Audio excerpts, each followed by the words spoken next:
大家好，今日喺我哋鋪頭有部 Tesla Model Y， 車主專登上嚟做音響升級。如果你都係 Model Y 車主，成日覺得原廠音響聽得但唔算正，咁你今日條片一定要睇落去。我哋今日幫佢安裝咗呢套 Audison Sound Pack Pro Upgrade Kit for Tesla， 主打係唔破壞原車，但音質即刻升級得好明顯。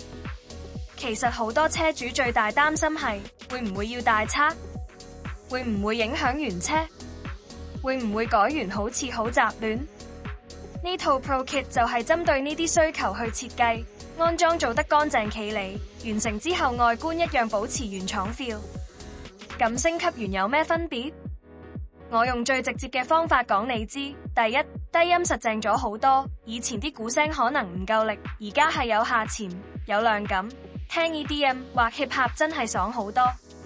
第二，人聲清咗，突出咗，你聽廣東歌 podcast 啲咬字會更清楚，唔會一嚿嚿。第三，層次同定位清楚咗，樂器分離感好咗，音場闊咗，唔再好似全部聲堆埋喺前面一點，同埋整體動態會更順，細細聲聽有細節，大聲聽都唔會咁刺耳。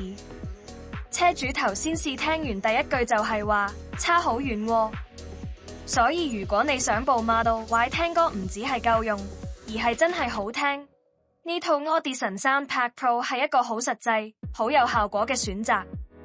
想知你部車適唔適合？想要偏重低音定偏清晰人聲？ Inbox 我哋，同我哋講你平時聽咩歌，我哋可以幫你建議最啱你嘅設定同升級方案。好，今集到呢度，下集再見。